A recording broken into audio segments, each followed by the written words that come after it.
வணக்கம். நான் VR tuition Revathi மீனால் பேசுகிறேன். எல்லோரும் எப்படி இருக்கீங்க?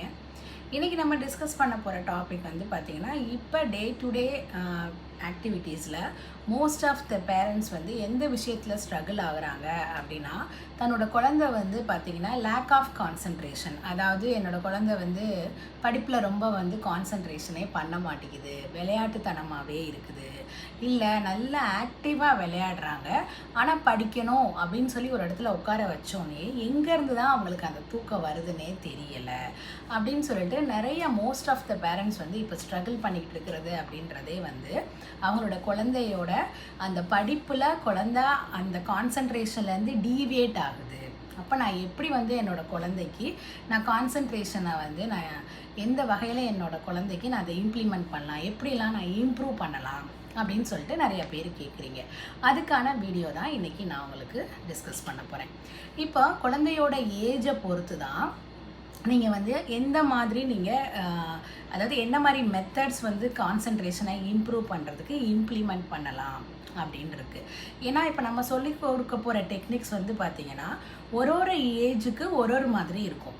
இப்போது நீங்கள் ஒரு பிகினராக இருக்கீங்க, பிகினர் இந்த சென்ஸ் இப்போ தான் உங்கள் குழந்தை வந்து ஸ்கூலுக்கு போக ஆரம்பிக்கவே செய்யுது, பென்சில் பிடிக்க மாட்டேங்குது, ரீட் பண்ண மாட்டேங்குது, இல்லை ஹோம்ஒர்க் செய்ய மாட்டேங்குது அப்படின்னா அந்த ஏஜில் இருக்க குழந்தைகளை நம்ம வேகமாகவே நம்ம வந்து கான்சன்ட்ரேஷன் டெக்னிக்ஸில் நம்ம அவங்களுக்கு இம்ப்ளிமெண்ட் பண்ணி ரிசல்ட் வந்து நீங்கள் ஃப்ளெட்ஜாக ஒரு 100% ரிசல்ட் உங்களால் கண்டிப்பாக பார்க்க முடியும். பட் இதே இது உங்கள் குழந்தை வந்து ஒரு எப்படி சொல்கிறதுனா ஒரு 8th இருக்காங்க, 8th 9th ஏஜில் இருக்காங்க, means 8th standard 9th standard படிச்சுட்டு இருக்காங்க, அந்த குழந்தையோட கான்சன்ட்ரேஷனை என்னால் இம்ப்ரூவ்மெண்ட் பண்ண முடியுமா அப்படின்னா அப்பவும் பண்ண முடியும். பட் ஆனால் என்ன அப்படின்னா கன்சிஸ்டண்ட்டாக நீங்கள் அதை இம்ப்ளிமெண்ட் பண்ணிக்கிட்டே இருக்கணும். யாராவது ஒரு ஆள் வந்து அவங்க பின்னாடி நம்ம ஒரு 2 to 3 months வந்து கன்சிஸ்டண்ட்டாக அவங்கள ஃபாலோ பண்ணிக்கிட்டே இருக்கணும். ஃபாலோ அப் இந்த சென்ஸ் என்ன அப்படின்னா நம்ம என்ன மாதிரி டெக்னிக் சொல்லி கொடுக்குறோமோ அதை அவங்க வந்து ஃபாலோ பண்ணுறாங்களா அப்படின்னு சொல்லிட்டு அவங்கள நம்ம மானிட்டர் பண்ணிக்கிட்டே இருக்கிற மாதிரி இருக்கும். இதே இது வந்து நம்ம ஒரு 11th 12th படிக்கிற மாதிரி குழந்தைகளுக்கு நம்ம வந்து அந்த மாதிரி குழந்தைகளுக்கு கான்சன்ட்ரேஷன் இன்க்ரீஸ் பண்ண வைக்கணும் அப்படின்னு சொல்லும் போது இது வந்து ரியலி வந்து எப்படின்னா பெரிய சேலஞ்சிங்கான விஷயந்தான். ஏன்னா அவங்களுக்கு வந்து நம்ம யூஸ்வலாக உள்ள டெக்னிக்ஸ்லாம் இம்ப்ளிமெண்ட் பண்ண முடியாது. அது வந்து அந்த குழந்தை டைரெக்டாக எங்களை வந்து பார்த்து நாங்கள் அந்த குழந்தைகிட்ட பேசினால் மட்டுமே எப்படி வந்து அவங்களுடைய கான்சன்ட்ரேஷனை நம்ம டெவலப் பண்ண முடியும் அப்படின்னு சொல்லிட்டு ஸ்பெசிஃபைடாக சில அதாவது எப்படி சொல்கிறேன்னா ஒரு காமன் டெக்னிக் வந்து இம்ப்ளிமெண்ட் பண்ண முடியாது. இண்டிவிஜுவல் டெக்னிக்ஸ் அந்த குழந்தைகிட்ட பேசி அந்த குழந்தை எந்த அளவுக்கு தன்னுடைய கான்சன்ட்ரேஷனை படிப்பில் செலுத்தாமல் வேறு எந்த விஷயத்துக்காக அவங்களோட கான்சன்ட்ரேஷனை அவங்க செலவு பண்ணுறாங்கன்றதை தெரிஞ்சால் மட்டும்தான் நம்ம வந்து அவங்களுக்கான ஒரு ஸ்பெசிஃபைட் டெக்னிக்ஸ் ஏதாவது இன்ட்ரடியூஸ் பண்ணி நம்ம வந்து அவங்களுடைய கான்சன்ட்ரேஷனை படிப்புக்கு திருப்ப முடியும். ஸோ இந்த 11th ஸ்டாண்டர்ட் 12th ஸ்டாண்டர்ட் மாதிரி உள்ள பசங்களுக்கு வந்து கான்சன்ட்ரேஷனை இம்ப்ரூவ் பண்ணுறது அப்படின்றது இந்த இன்றைக்கி நான் டிஸ்கஸ் பண்ண போகிற காமன் டெக்னிக்ஸில் வராது. இதை நான் ஃபஸ்ட்டே உங்களுக்கு நான் சொல்கிறேன். இப்போ ஜென்ரலான டெக்னிக்ஸ் அப்படின்னு சொல்லி நம்ம பார்த்தோம் அப்படின்னா இப்போ சின்ன குழந்தைகளுக்கு அப்படின்னு நம்ம பார்த்தோன்னா நம்ம வந்து ரொம்ப மினிமலாக நம்ம ஆரம்பிப்போமே. இப்போ நம்ம வீட்டில் இருக்கிற பொருள்களை வச்சே நம்ம மினிமலாக ஆரம்பிக்கலாம். இப்போ அவங்க வந்து உங்ககிட்ட ஹோம்ஒர்க் செய்ய வரமாட்டேங்கிறாங்க, இல்லை உட்காந்து படிக்க வரமாட்டேங்கிறாங்க, இல்லை எடுத்த உடனே அவங்களுக்கு தூக்கம் வந்துடுது, நீங்கள் படிப்பு சொல்லி கொடுக்க ஆரம்பிக்கும் போதே தூக்கம் வந்துருச்சு அப்படின்னா நீங்கள் வந்து என்ன மாதிரி அவங்கக்கிட்ட பேசணும் அப்படின்னா அவங்ககிட்ட நீங்கள் வந்து ஃபஸ்ட்டு எப்படி என்ன மாதிரி கொஷின்ஸ் கேட்கணும் அப்படின்னா உங்கள் வீடுகள்லே வந்து பார்த்திங்கன்னா இப்போ ஒரு சில ஃபோட்டோஸ் ஒரு இடத்துல மாட்டியிருப்பீங்க. ஃபார் எக்ஸாம்பிள் இப்போ ஒரு பூஜை ரூம்லேருந்து ஆரம்பிச்சுக்கலாம். இப்போ ஒரு பூஜை ரூமுன்னு இருந்தாலும் சரி, பூஜை ஷெல்ஃபுன்னு இருந்தாலும் சரி, நீங்கள் எந்த ரிலீஜியனாக இருந்தாலும் சரி, உங்கள் ஹோலி புக் எங்கே வச்சுருந்தாலும் சரி, நீங்கள் சிம்பிளாக அவங்கக்கிட்ட என்ன மாதிரி கொஷின்ஸ் கேட்கலாம் அப்படின்னா அவங்களோட ஐக்யூவை டெஸ்ட் பண்ணுற மாதிரி கொஷின்ஸ் கேட்கணும். இப்போ நம்மளுடைய பூஜை ரூமில் நம்ம எத்தனை சாமி படம் வச்சுருக்கோம், இல்லை ஏதாவது ஒரு சாமி பேரை சொல்லி அந்த ஃபோட்டோ நம்மளுடைய பூஜாரியில் எந்த சைடில் இருக்குது, இல்லை நம்மக்கிட்ட அந்த ஃபோட்டோ இருக்குதா, இல்லை நம்மளுடைய பைபிள் எங்கே வச்சுருக்கோம், இல்லை ஜெபமாலை எங்கே வச்சுருக்கோம், இல்லை நம்ம குரான் எங்கே வச்சுருக்கோம், உங்களுடைய என்ன ரிலீஜியனோ நீங்கள் அதை பேஸ் பண்ணி உங்கள் வீட்டில் ஏன் நான் வந்து ஒரு வர்ஷிப் பிளேஸ்லேருந்து ஆரம்பிக்கிறேன், ஏன் ஒரு பூஜை இதிலேருந்து ஆரம்பிக்கிறேன் அப்படின்னா, நம்ம எல்லாருமே ஹியூமன் பீயிங்ஸ் தான். எல்லாருமே எடுத்த பொருளை எடுத்த இடத்துல வைப்போமா அப்படின்னு கேட்டால், எப்பயுமே வைப்போமா அப்படின்னு கேட்டால், அது வந்து இந்த கொஸ்டினுக்கு வந்து எல்லார் வீட்டுக்கும் வேறு வேறு பதில் இருக்கும். ஆனால் சில விஷயங்கள் மட்டும், அதாவது பூஜை சம்மந்தமான பொருட்கள் மட்டும் நம்ம என்ன பண்ணுவோம் அப்படின்னா, யாராக இருந்தாலுமே இந்த இடத்துல தான் அதை வைக்கணும், இந்த பர்டிகுலர் இடத்துல இருந்து தான் அதை எடுக்கணும், இதை நம்ம எடுத்துகிட்டு நம்ம யூஸ் பண்ணிட்டு திருப்பி அங்கேயே தான் வைக்கணும்னு சொல்லி நம்ம எல்லா வீடுகளையுமே என்ன ரிலீஜியனாக நீங்கள் இருந்தாலும் ஒரு சர்டைன் ரூல்ஸ் நம்ம ஃபாலோ பண்ணியிருப்போம். ஃபஸ்ட்டு நீங்கள் அங்கேருந்து தான் நீங்கள் அதை ஆரம்பிக்கணும். அப்போ அந்த குழந்தை வந்து சொல்ல ஆரம்பிக்கும். அதாவது நான் வந்து வர்ஷிப் பண்ணும் போது என்ன கலர் மேட் நான் யூஸ் பண்ணுறேன், இல்லை நான் வந்து என்ன அகர்பத்தி யூஸ் பண்ணுறோம், நம்ம என்ன மாதிரி சாம்பிராணி யூஸ் பண்ணுறோம், அதாவது மீன்ஸ் பிராண்டு. சரிங்களா? நீங்கள் அந்த மாதிரி கொஷின்ஸ் கேட்கணும். அந்த குழந்தைக்கு கண்டிப்பாக தெரியும். அப்போ அந்த தூக்கத்தில் இருந்து அந்த குழந்தை வந்து டக்குன்னு என்ன பண்ணுது, ஒரு எப்படி சொல்றேன்னா ஒரு மைண்டில் பல்ப் எரிஞ்ச மாதிரி தான், ஒரு ஐக்யூவை டெஸ்ட் பண்ணுற மாதிரி. அதாவது நீ டெய்லி உன் வீட்டுக்குள்ளே இருக்கிற விஷயந்தான், உன் கண்ணு பார்க்குற விஷயந்தான், அதை நீங்கள் ஒரு கொஸ்டினாக கேட்குறீங்க. இப்போ இதே நீங்கள் ஒரு ஸ்டோரி சொல்லி நான் அதுலேருந்து கேரக்டர் சொல்கிறேன் அப்படின்னா, நம்ம நார்மல் ஹியூமன் பீயிங் டெய்லி ஒரு ஸ்டோரிலாம் நமக்கு தெரியாது, அப்படி தானே? அப்போ நீங்கள் வந்து ஸ்டோரி சொல்கிறேன் அப்படின்னா ஏற்கனவே தூங்கிக்கிட்டு இருக்க குழந்தைக்கு இன்னும் கொஞ்சம் தூக்கத்தை அது அதிகம்தான் படுத்தும். ஸோ அதனால் இந்த மாதிரி சின்ன சின்ன விஷயங்கள் நம்மளோட வீட்டில் எத்தனை சீனரிஸ் போட்டால் நம்ம வந்து ஒரு ஷோகேஸ் வச்சுருக்கோம், நம்மக்கிட்ட எத்தனை ஃப்ளவர் வாஷ் இருக்குது, இந்த மாதிரி நீங்கள் ஒன்று ஒன்றா கேட்கலாம். இல்லை என்ன கலர் பென்சில் இப்போ நீ வந்து டக்குன்னு நீ என்ன கலர் பென்சில் யூஸ் பண்ணிகிட்டு இருக்க நீ பார்க்காம சொல்லணும். அந்த மாதிரி அதாவது அவங்கள நம்ம எப்படி சொல்லணும்னா அவங்களுடைய அறிவை வந்து தூண்டுற மாதிரி இந்த மாதிரி நீங்கள் கொஷின்ஸ் கேட்கும் போது அவங்க வந்து என்ன பண்ணுவாங்கன்னா டக்குன்னு ஒரு எப்படி சொல்கிறது பல்ப் மாதிரி தான் பிரெயினில் வந்து எப்படி ஒரு பல்ப் வந்த மாதிரி ஒரு ஃப்ளாஷ் ஆஃப் அந்த ஒரு சுறுசுறுப்பு வரும்போது அந்த தூக்கத்திலிருந்து அவங்களுக்கு அந்த ஏன்னா அவங்க வந்து விளையாண்டுக்கிட்டு இருக்க ஒரு குழந்தைய நீங்கள் வந்து ஃபோர்ஸ்ஃபுல்லி இப்போ வந்து படிக்கிற டைம் ஆயிடுச்சுன்னு நீங்கள் கூப்பிட்டு உட்கார வைக்கும் போது அந்த விளையாடும் போது கூட அந்த டயர்ட்னஸ் இருக்காது. ரொம்ப நல்லா விளையாண்டவங்க இப்போ பிடிக்காத விஷயத்த செய்கிறதுக்கு உட்காந்துருக்காங்க. அப்போ தான் அவங்க பாடி என்ன பண்ணும், ரெஸ்ட்டை தேடும். அதுக்கேற்ற மாதிரி நீங்கள் படி நீங்கள் என்ன பண்ணுறீங்க, எடுத்தோடனே படிக்கணும் அட்வைஸ் பண்ண ஆரம்பிச்சிடுறீங்க. அந்த அட்வைஸ் என்னமா மாறிடுது, தாலாட்டு மாதிரி ஆயிடுது. அப்போ ஆட்டோமேட்டிக்காக அந்த குழந்தை என்ன பண்ணிடுது, தூங்க தான் செய்யுது. இன்னும் ஒரு சில பேரண்ட்ஸ் என்ன பண்ணுறாங்க, அவங்கள கத்தும் போது என்ன ஆகுது, அந்த குழந்தை மைண்டு வந்து பிளாங்க் ஆயிடுது. நீங்கள் என்ன தான் கற்றுனாலும் அவங்க அவங்கள இப்படி பார்த்துட்டே தான் உட்காந்துருக்க போகிறேன். ஏன்னா அந்த அது குழந்தையோடைய எப்படி சொல்கிற சைக்காலஜி படி if you yell at some, அதாவது எப்படி சொன்னால் ஒரு சர்டன் ஏஜ் வரைக்கும் நீங்கள் கத்தி பேசும் போது அந்த குழந்தை வந்து என்ன ஆயிரும், பிளாங்க் ஆயிரும். அப்போ அவங்க பிரெயின் வந்து எதையுமே யோசிக்காது. தான் செய்கிறது தப்பா கரெக்டா, ஏன் நம்மளை அம்மா கத்துறாங்க, ஏன் நம்மளை டியூஷன் மேம் வைகிறாங்க, அப்படிலாம் அவங்களுக்கு எதுவுமே தெரியாது. அப்போது நீங்கள் கத்தி பேசும்போது அங்கேயும் பிளாங்க் ஆயிடுறாங்க. அப்போ இது என்ன ஆகுது அப்படின்னா நம்மளுடைய அந்த கான்சன்ட்ரேஷன்றது டோட்டலாக போயிடுது. இப்போ நம்ம ஃபஸ்ட்டு ஸ்டார்டிங் என்ன பண்ணால் ஒரு மெமரி கேம்லேருந்து இதை ஆரம்பிக்கிறோம். அப்போ மெமரி கேமில் ஃபஸ்ட்டு உட்காந்த இடத்துல நீங்கள் வீட்டுக்குள்ளே இருக்கிற பொருட்கள் எங்கே இருக்குது, நம்ம அது என்ன கலர் யூஸ் பண்ணுறோம், என்ன பிராண்ட் யூஸ் பண்ணுறோம், இந்த மாதிரி ஒரு சின்ன சின்ன கேள்விகளை ஃபஸ்ட்டு நீங்கள் கேட்க ஆரம்பிங்க.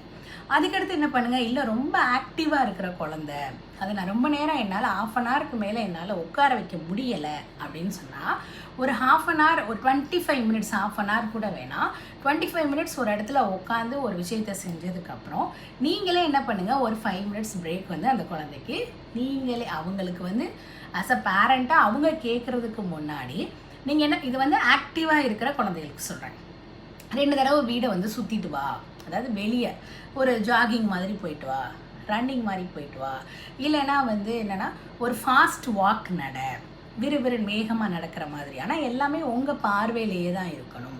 அப்புறம் என்ன பண்ண சொல்லுங்கள், ஒரு ரூம்லையா, இப்போ ஒரு ரூம்லேருந்து அடுத்த ரூமுக்கு போகும்போது ஃபஸ்ட்டு ரூமில் ஒரு 5 டைம்ஸ் சிட்டப்ஸ் பண்ணிவிட்டு, அதாவது உட்காந்து எழுந்திரிச்சிட்டு, அடுத்து எழுந்திரிச்சு போய் பெட்ரூமில் போய் ஒரு 5 டைம்ஸ் சிட்டப்ஸ் பண்ணிவிட்டு, இந்த மாதிரி நீங்கள் வந்து ஒரு ஃபிசிக்கல் ஆக்டிவிட்டியும் கொடுக்குறீங்க, மைண்டு கோஆர்டினேஷன் இதுவும் கொடுக்குறீங்க.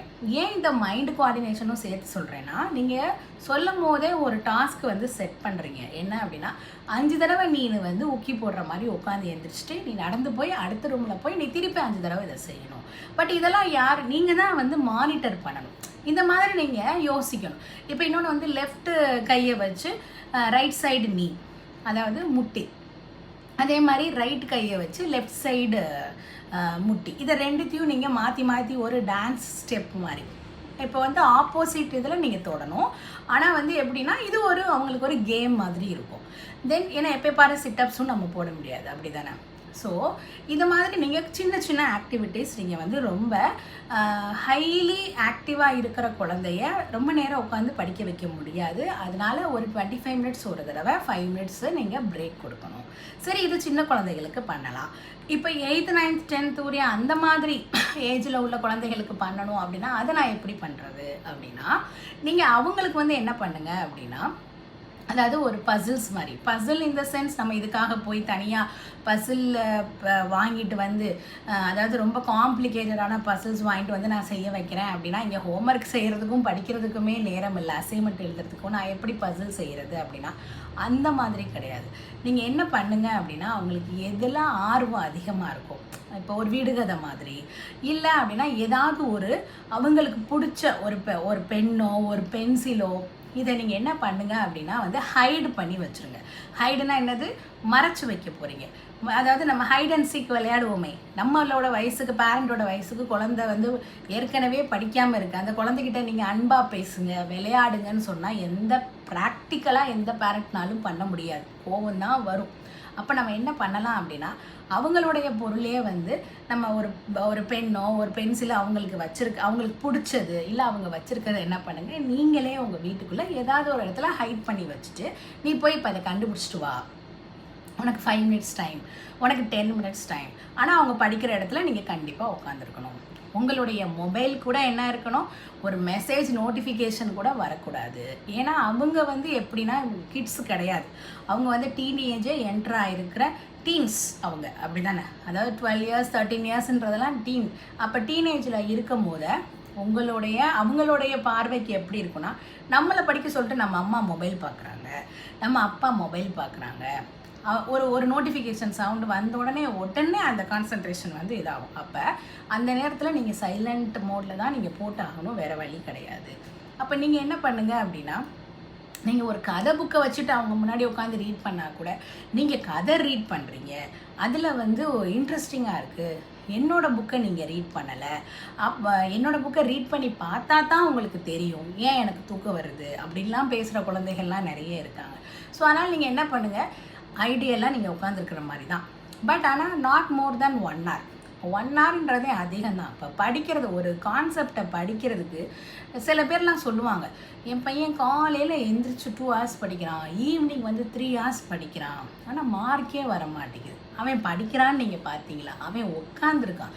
இது யாராக இருந்தாலுமே 20 minutes to 30 minutesக்கு மேலே அட்ட ஸ்ட்ரெச்சில் நம்மளோட பிரெயின் வந்து ஒரே விஷயத்த ரொம்ப ஃபோக்கஸ் பண்ணி போகாது. வேணால் 100ல் 2 குழந்தை வேணால் அந்த மாதிரி இருக்கலாம், ஆனால் ரிமைனிங் இருக்கிற 98% பிள்ளைகள் எப்படி இருக்கும் அப்படின்னா, அதுவும் இப்போ இருக்கிற இந்த காலகட்டத்தில் அவங்க வந்து ஃபுல்லி டைவர்ட்டடாக தான் இருக்காங்க. அப்போ அவங்கள நம்ம ஃபோர்ஸ் பண்ணி உட்கார வைக்கும் போது ஃபஸ்ட்டு திங்கே என்ன ஆயிடுதுன்னா, நீ என்னைய ஃபோர்ஸ் பண்ணியிருக்க, அதனால தான் நான் இந்த விஷயம் செய்கிறேன்னு சொல்லும் போதே அங்கே கான்சன்ட்ரேஷன் அவங்களுக்கு இருக்காது. அப்போ அந்த மாதிரி குழந்தைய நீங்கள் அடிச்சோ திட்டியோ இல்லை உங்களுக்காக புக்கை எடுத்து ஆக்ட் பண்ணி உட்கார்றதுன்றது வேஸ்ட் ஆஃப் டைம்.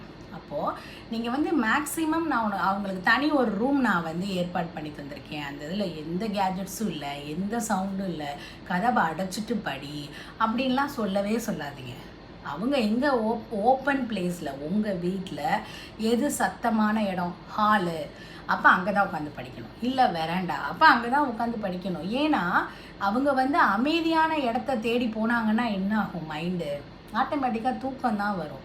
நம்ம வந்து இன்னொன்று ஸ்கூலில் தான் போய் அவங்க படிக்கிறாங்க, இதை ஸ்கூலில் தான் வந்து திருப்பி ஒரு எக்ஸாமாக கொடுக்குறாங்க. ஸ்கூல் வந்து பின் ட்ராப் சைலண்ட்டில் தான் வந்து எந்த ஸ்கூலுமே எக்ஸாமினேஷன் டயத்தில் கூட அப்படிலாம் இருக்காது. நீங்கள் வீட்டில் பார்த்து செய்கிற மாதிரிலாம் உங்களோட எக்ஸாம் ஹால் இருக்காது, அப்படி தானே? அப்போ அவங்க எல்லா இடத்துலையுமே உட்காந்து படித்தாலும், ஒரு அரை மணி நேரம் படித்தாலும், ஒரு மணி நேரத்துக்கு ஒரு 3/4 மணி நேரம் படித்தாலும், அவங்க சுற்றி எத்தனை சவுண்டு இருந்தாலும் அவங்க என்ன பண்ணணும், கான்சன்ட்ரேஷனோட படிக்கணும்னா, அப்போ நீங்கள் இங்கே உங்கள் வீட்டிலேருந்து அதை ஆரம்பிக்கும் போதே, வீட்டிலேருந்து உங்கள் எப்படி சொல்கிறது, உங்கள் இன்லாஸ் இருக்காங்க, தாத்தா பாட்டிஸ் இருக்காங்க, யார் இருந்தாலும் பரவாயில்ல, ஒரு சைடு டிவி சத்தம் கேட்டாலும் பரவாயில்ல, ஒரு சைடு நீங்கள் சமைக்கிற சத்தம் கேட்டாலும் பரவாயில்ல, ஆனால் உங்கள் பார்வையில் அவங்க இருக்கணும். அப்படி இருந்தால், அதையும் நான் திருப்பி சொல்கிறேன், 1 hour படிக்கிறாங்க, 2 hours படிக்கிறாங்க, அதெல்லாம் தேவையே கிடையாது. நீங்கள் வந்து ஒரு 45 minutes உங்கள் குழந்தை ஒரு கான்செப்டாக ரொம்ப கான்சன்ட்ரேஷனோட படிக்குது அப்படின்னாலே அதுவே வந்து பெரிய விஷயம் தான். 1/2 hour தான். 1/2 hourக்கு ஒரு தடவை நீங்கள் கண்டிப்பாக, நான் இந்த வீடியோலேயே ஒரு சின்ன குழந்தைக்குன்னு நான் சொல்லும் போது 25 minutes சொன்னேன்.